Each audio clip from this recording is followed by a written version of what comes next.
Hi everybody, it's Dandruff with your news coverage for Thursday, December 15th, 2016. Just a reminder to everyone before we begin that my winter break starts a week from yesterday. There won't be any episodes starting the 21st, and then they will resume on the 27th. A non-denominational season's greeting to you all. Today begins with For Honor, which Ubisoft has laid out the roadmap of how they plan to go about supporting the game. All post-launch maps for the game will be free, along with all modes. More than likely, the heroes in the game will be available through some sort of microtransaction, but Ubisoft has not commented about the business model. If you want to import your save from The Walking Dead Season 2 over to Season 3, Telltale's got you covered. Just head on down to the link in the description for a site that will ask you a series of questions in order to create a save file, which you can then load to continue your game. And then just for kicks, here's a My Little Pony themed Warhammer 40k army. It's sold for $1,800 on eBay. I admit it's not really video game related, but it makes a great segue into our first release announcement, being the delay of Warhammer 40k Inquisitor Martyr, which will now release in the later half of 2017. Stardew Valley just got released for console earlier this week, but its first patch is already being worked on and it's due out in the next few weeks. Super Mario Run released for iOS devices today with 24 stages and an array of different challenges. The Android version is coming soon, but after the first of the year. Styx, Shards of Darkness has its second trailer out today, and pre-orders have also begun, but remember, there is no good reason to pre-order video games. A new RPG is coming called Victor Vran to Xbox One and PS4, and it will feature an isometric view. Let's move on to some updates before we get back into the game releases. The holiday event for GTA Online is almost upon us. It's the one day a year that it snows in Los Santos, and players who log in will get a free mask, free pajamas, and of course, free ammo. Planet Coaster has started its winter event today and has a new trailer out showing off what comes in the new update releasing today too. EA has updated Battlefield 4, so owners of Battlefield 1 can now easily change between games. 3 more games have come to Xbox One backwards compatibility: Bully, Catherine, and Rascals.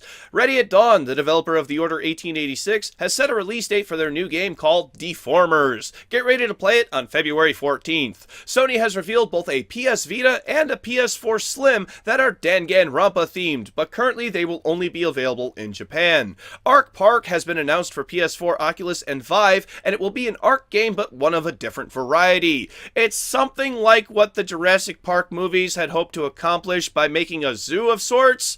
It would be a terrible shame if any of those dinosaurs got out. Like, that's never happened in the movies at all, ever.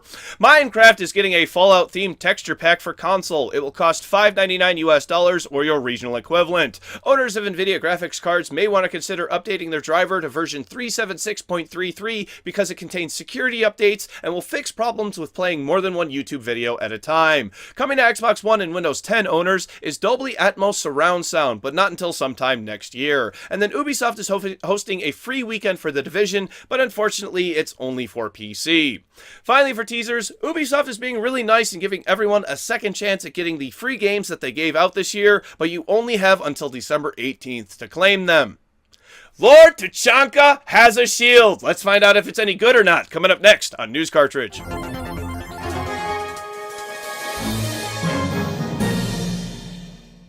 Today's top story, and the reason why the episode's up a little bit late today, Rainbow Six Siege has had a massive update, bringing not only a new map, but a ton of balance changes. Lord Tachanka has gotten the most noticeable change, and is now equipped with a destructible shield mounted onto his turret. It blocks some of his field of view, and has its own health separate from the health of the turret itself. The new map was formerly only playable through the Terrorist Hunt mode, and it's been adapted for PvP, and I quite like it. It's both aesthetically pleasing while being just as tactical as the other maps. Another big change comes to shields, which can now absorb the brunt of explosive devices, whereas before the operative would have just gone up in smoke. And yes, this does apply to Capcan traps as long as you're looking directly at the device. Fuse has an additional cluster charge, and the grenades now launch in a particular pattern. Bandit has a 4th battery, and Smoke throws gas canisters like grenades rather than chucking them like C4. For the full patch notes, please see the description down below.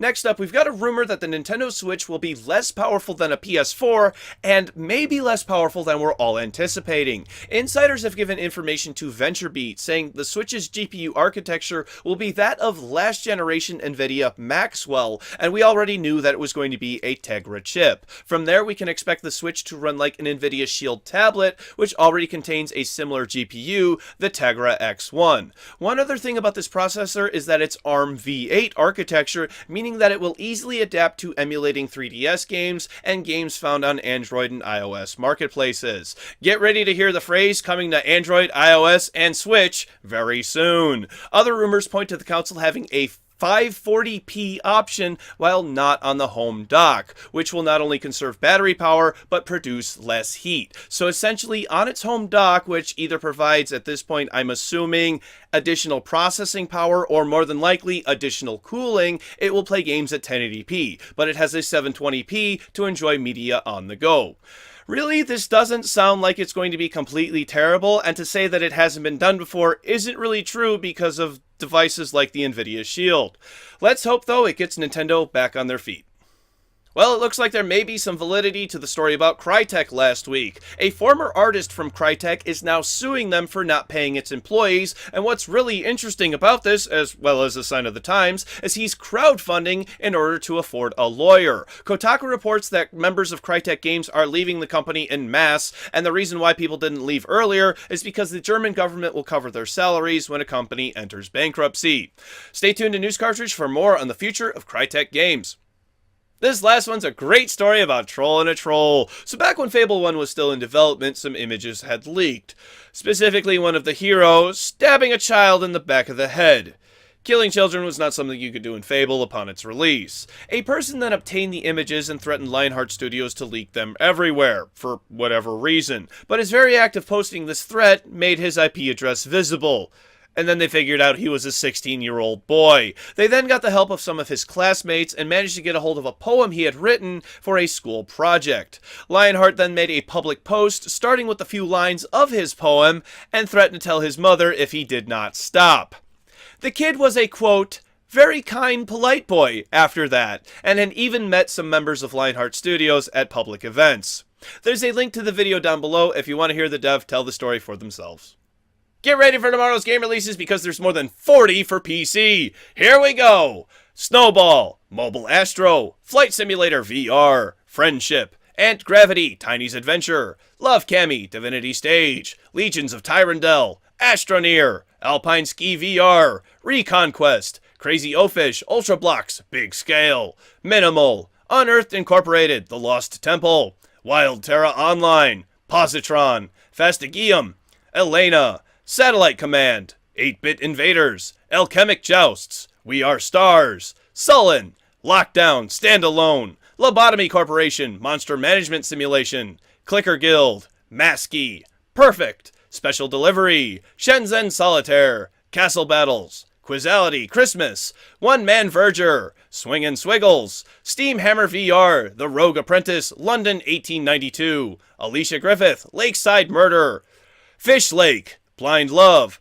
Moa Curry, Adorable plus Tactical SRPG, Escape from Zelman Orbital, Access Denied, and Our Darkest Night. For Xbox One, Bridge Constructor Stunts, and Steel Rain X. Thank you very much, everybody. This has been News Cartridge. I am Dandruff. I will see you tomorrow. And programmers may not be able to set up a parade, but they can sure make an array of floats.